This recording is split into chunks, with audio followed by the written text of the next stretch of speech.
আজকে অষ্টম শ্রেণীর অনুশীলনী 2.1-এর হচ্ছে আমরা চতুর্থ পর্বে আছি, যে অধ্যায়টা হচ্ছে মুনাফা সম্পর্কে। তো এই গত ভিডিও এবং সামনে যে ভিডিও আসবে সবগুলো হচ্ছে আমাদের ডেসক্রিপশন বক্সে লিংক দেওয়া থাকবে, তোমরা সেখান থেকে দেখে নিতে পারো অথবা আমাদের চ্যানেলের প্লেলিস্টে গিয়েও চেক করে নিতে পারো। আর হ্যাঁ, এগুলোর হচ্ছে বেসিক যে ছিল, মানে এই 2.1-এর যে বেসিক অর্থাৎ যা যা লাগে সবকিছু পার্ট একে বোঝানো হয়েছে। তোমরা সেই ভিডিওটি আশা করি আগে দেখে নিবা। তো চলো এটা হচ্ছে আমরা শুরু করি। দেখো, এখানে হচ্ছে এই অঙ্কগুলো সমাধান করার জন্য সর্বপ্রথম আমাদের যে বিষয়গুলো মাথায় রাখতে হবে তা হলো আমাদের দেখতে হবে কি কি ইনফরমেশন দেওয়া আছে, আমরা সেগুলো আগে শনাক্ত করে ফেলবো। আমাদের এইটা করার জন্য মোট কয়টা ইনফরমেশন থাকতে পারে? মোট ইনফরমেশন থাকতে পারে হচ্ছে 4টি দেওয়া আছে। আমাদের মোট ইনফরমেশন থাকবে 4টি। একটি দেওয়া থাকতে পারে হচ্ছে আসল। কি দেওয়া থাকবে? আসল, যেটাকে আমরা পি দ্বারা প্রকাশ করি। তারপরে হচ্ছে মুনাফার হার, মুনাফার হার যেটাকে আমরা আর দ্বারা প্রকাশ করি। সময়, যেটাকে হচ্ছে আমরা এন দ্বারা প্রকাশ করি। এরপরে হচ্ছে মুনাফা, মুনাফা যেটাকে হচ্ছে আমরা আই দ্বারা প্রকাশ করি। আর কিছু কিছু সময় হচ্ছে আমাদের এই যে মুনাফা আসল বলা থাকে। মুনাফা আসল, মুনাফা আসল আমরা কিভাবে বের করি? মুনাফা আসল বের করি, এই সূত্র হচ্ছে আসল প্লাস মুনাফা। তো যখন প্রশ্নে মুনাফা আসল বলা থাকবে তখন শুধু এতটুকু কাজে লাগবে, এছাড়া এই মুনাফা আসলের আর কোনো কাজ নেই। তো এই প্রশ্নে দেখো কি বলছে, শতকরা বার্ষিক কত মুনাফায় 3000 টাকার 5 বছরের মুনাফা 1500 টাকা হবে। তাহলে এই প্রশ্নে কোথাও এই যে মুনাফা আসল কি বলা আছে? দেখো, এই প্রশ্নের কোথাও মুনাফা আসল বলা নেই। তার মানে হচ্ছে আমাদের মুনাফা আসলটা এই অঙ্কে লাগবে না। তার মানে আমাদের বাকি এই 4টা থেকে আমরা অঙ্ক করবো। তাহলে দেখি 4টার মধ্যে কি দেওয়া আছে। দেখো, বলছে শতকরা বার্ষিক কত মুনাফায়।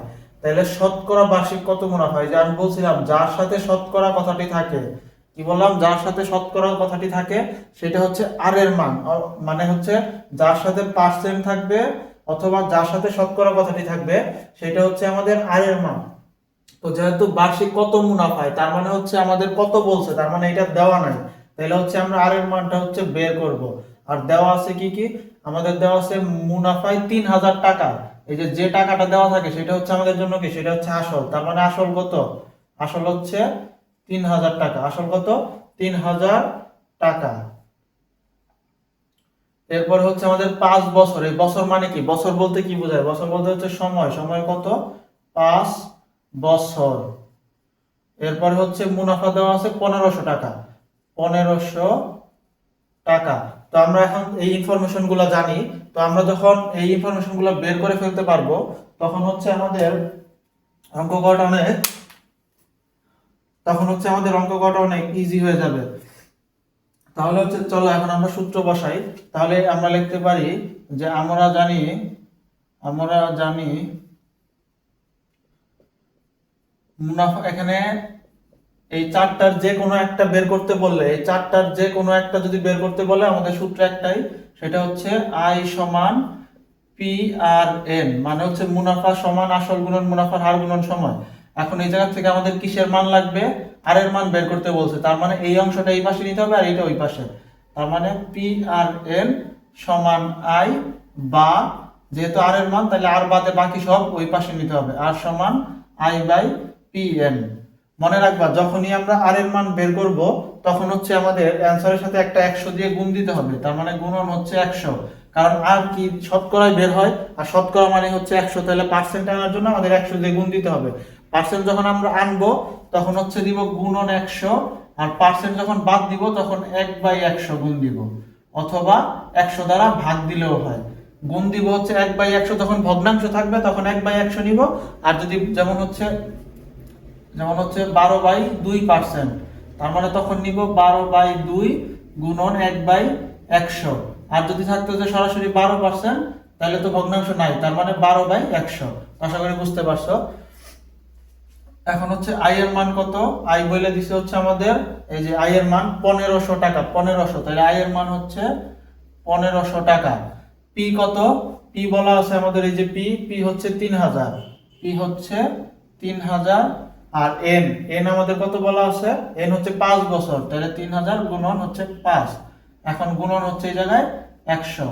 তাহলে যদি আমরা উপরে লিখি 1500, নিচে হচ্ছে 3 5 15 আর হচ্ছে 3টা 0 গুণন 100, তাহলে দেখো এই যে 1500, এই যে 15 কাটা এখানে থাকে 1, 2টা 0 2টা 0 কাটা, একটা 0 রইলো, এই যে একটা 0, তাহলে এই 10 দিয়ে 10 কাটা, তাহলে হচ্ছে 1 আর একটা 0, এই যে একটা 0 সমান হচ্ছে 10%। এই পার্সেন্ট কই থেকে আসলো, এই পার্সেন্ট হচ্ছে আমরা 100 দিয়ে গুণ দিয়েছিলাম। কাটাকাটি যদি তোমরা না বোঝো আরেকবার বুঝিয়ে দিই, 15 কাটলে হচ্ছে 1 হয়, এখানে 2টা 0 কাটা, একটা 0 অতিরিক্ত ছিল তাই একটা 0, তোমরা এইভাবে ভাগ না করে সম্পূর্ণ কেটে দিবা। আর এই 10 কাটলে 1 হয়, এই জায়গায় একটা 0 বেশি ছিল তাই একটা 0, এই যে উত্তর হচ্ছে 10%। আশা করি বুঝতে পারছো। তো চলো আমরা পরের অঙ্কটা দেখি। তাহলে দেখো এখানে কি বলা আছে, এখানে বলা আছে যে কোন আসল 3 বছরের মুনাফা আসলে, এই জায়গায় আবার দেখো মুনাফা আসল বলা আছে। আমরা আগে লিখে ফেলি যে আমাদের কি কি দেওয়া আছে। আমাদের দেওয়া হচ্ছে ধরো এই জায়গা থেকে লিখি মুনাফা আসল। মুনাফা আসলকে আমরা কি দ্বারা প্রকাশ করি, এ দ্বারা। তাইলে এ কত দেওয়া আছে, 5500। তারপরে বলা আছে 3 বছরের, তার মানে কি সময় বলা আছে, সময়কে আমরা কি দ্বারা প্রকাশ করি, এন দ্বারা, তার মানে এন হচ্ছে কত, 3। তারপরে দেখো মুনাফা আসলের এত অংশ হলে, তাহলে মুনাফা আসলের এত অংশ, দেখো যার সাথে এর কথা বলা থাকে এর মানে হচ্ছে গুণ, আসল এর, এই আসলের যদি আমরা এইটাকে ভাঙাই, এটাকে যদি ভাঙাই তাহলে হয় হচ্ছে আসল এর, তার মানে কি আসলের সাথে গুণ করতে হবে। তাহলে আসলের মানে কি, আসল এর সাথে এই অংশ গুণ করতে হবে। তাহলে এখন আমাদের তো আসল বের করতে বলছে, আমরা তো আসল জানি না, তাহলে হচ্ছে আমরা আসলটা ধরে নিব। আসল সমান কি হয় সব সময়, আসল হচ্ছে পি, আসল সমান পি হলো। তাহলে এখন যদি বলি মুনাফা আসলের এত অংশ বলছে, তার মানে মুনাফা কত হবে, মুনাফা হবে আসল এর, এর মানে কি গুণ, কত অংশ, 3/8 অংশ, তার মানে এটা লেখা যায় 3p/8। আশা করি এতটুকু তো বুঝতে কোনো অসুবিধা নাই। এই প্রশ্নের মূল সমস্যা হচ্ছে এতটুকু যদি বুঝতে পারো তাহলে আর তোমাদের কোনো সমস্যা হবে না। তাহলে আমাদের কি হলো, আমরা মুনাফা আসল পেলাম, সময় পেলাম, আসল পেলাম পি, এবং আই এর মান পেলাম। এখন হচ্ছে আর এর মান আমরা জানি না, আর এর মান বের করতে হবে। এখানে আসল ও মুনাফা বের করতে বলছে, তাহলে হচ্ছে আমরা লিখি, আমরা জানি। তো প্রথমে হচ্ছে আমরা আসলটা বের করব, আসল বের করব। দেখো এখানে বলা আছে এই যে এ মানে কি, মুনাফা আসল, তার মানে মুনাফা আসল বের করার সূত্র কি, আসল প্লাস মুনাফা সমান হচ্ছে, আসল প্লাস মুনাফা সমান হচ্ছে মুনাফা আসল, তাই তো। তাহলে এটা যদি হয় তাহলে, বা দেখো আমাদের আসল আর মুনাফা, আসল কত, আমাদের আসল হচ্ছে পি, আসল হচ্ছে কত পি, আর মুনাফা কত, মুনাফা হচ্ছে 3p/8, 3p/8 সমান মুনাফা আসল, এই যে মুনাফা আসল এ, এই যে মুনাফা আসল 5500 সমান হচ্ছে, আমরা এটার পরিবর্তে লিখতে পারি 5500। এখন দেখো যখনই এরকম ভগ্নাংশ থাকে, এরকম ভগ্নাংশ থাকলেই হচ্ছে আমরা সেটাকে, মনে করো আছে ক/খ যোগ হচ্ছে গ/ঘ, তো এরকম ভগ্নাংশের মাঝখানে, দুইটা ভগ্নাংশের মাঝখানে অথবা একটা ভগ্নাংশ এরকম হইতে পারে ক প্লাস গ/ঘ, এরকম ভগ্নাংশ একটা থাকবে, আর একটা ভগ্নাংশ বা অন্য পূর্ণ সংখ্যা যাই থাকুক, মাঝখানে যদি যোগ বা বিয়োগ থাকে তাহলে সব সময় লসাগু করতে হয়। কি করতে হয়, লসাগু। তাহলে দেখো এখানে এই যে এই ফর্মুলার সাথে এটা মিলে যায় না, p + 3p/8, তার মানে যোগ আছে দেখে আমাদের কি করতে হবে, লসাগু। তাহলে লসাগু করার নিয়ম কি, নিচে যা আছে সেইটাই লিখতে হবে, তার মানে 8 নিচে আছে, 8 নিচেই থাকবে। এরপরে এইটার নিচে তো কিছু নাই, তাহলে মনে মনে কি আছে, 1 আছে, তাহলে নিচেরটা দিয়ে নিচেরটাকে ভাগ, এই যে নিচেরটা দিয়ে নিচেরটাকে ভাগ করতে হয়, তাহলে 1 দিয়ে ভাগ করলে কত হয়, 8কে 8ই হয়, আর যে ভাগফলটা হলো সেই ভাগফল দিয়ে উপরেরটাকে গুণ, তার মানে 8কে p দিয়ে গুণ করলে হচ্ছে 8p। সরাসরি যে দুইটা আছে, মনে করো এটার নিচে যখন কিছু নাই তখন এই নিচেরটার উপরেরটা সরাসরি গুণ করে বসিয়ে দিবা, তাহলে 8 আর p গুণ করলে 8p যোগ 8 আর ভাগ করলে 1, 1 দিয়ে 3p কে গুণ করলে 3p। আশা করি লসাগু বুঝতে পারছো কিভাবে করলাম। এটার নিচে তো কিছু নাই, তাহলে এটা যা আছে তাই নিচে হবে, এইটা গুণ, আর প্লাস আসছিল প্লাস, 8 দিয়ে 8 ভাগ করলে 1, 3 অক্ষে 3, আর পি আছে পি সমান হচ্ছে 5500, বা আমরা লিখতে পারি 8p আর 3p যোগ করলে 11p ডিভাইডেড বাই 8 সমান 5500, বা এখানে লেখা যায় যে 11p সমান, এটা যেহেতু 8 ভাগ আছে তাহলে ওই পাশে নিলে কি হবে গুণ 5500 গুণন 8, বা এই 11p এর সাথে কি অবস্থায় আছে গুণ অবস্থায়, তাহলে ওই পাশে নিলে কি হবে ভাগ, তাহলে 5500 গুণন 8 ডিভাইডেড বাই 11। দেখো 11 দিয়ে 55 কে কাটলে কত হয় 5, যেহেতু দুইটা শূন্য ছিল তাই দুইটা শূন্য, তার মানে 500। তাহলে অতএব p সমান 5টা গুণ করলে কত 40, আর এই যে দুইটা শূন্য ছিল দুইটা শূন্য মানে 4000 টাকা। তাহলে আমাদের আসল বের হলো 4000 টাকা। এখন যদি আমরা, তার মানে আমাদের আসল বের হয়ে গেছে, তাহলে আসল কত বের হইলে এখন আমরা এই জায়গায় লিখতে পারি আসল p হচ্ছে 4000। তাহলে এইটা দিয়ে হচ্ছে এখন আবার আমরা পরের অংশ করে ফেলবো। তাহলে পরের অংশ আমাদের কি ছিল, পরের অংশ বের করতে বলছে হচ্ছে দেখো মুনাফার হার, তাহলে আবার লিখতে পারি আবার আমরা সূত্র কি জানি, I সমান PRN বা R is equal to I by PN। তাহলে আর এর মান বের করতে গেলে কি বলছি 100 দিয়ে গুণ, তার মানে 100 দিয়ে গুণ। তাহলে I কত, I তো আমরা জানি 3p divided by 8, R p হচ্ছে কত, p আমরা বের করলাম 4000, এই যে 4000 গুণন n, n কত বছর বলা ছিল, এই যে n এর মান 3 বছর, তাহলে হচ্ছে 3, আর গুণন হচ্ছে 100।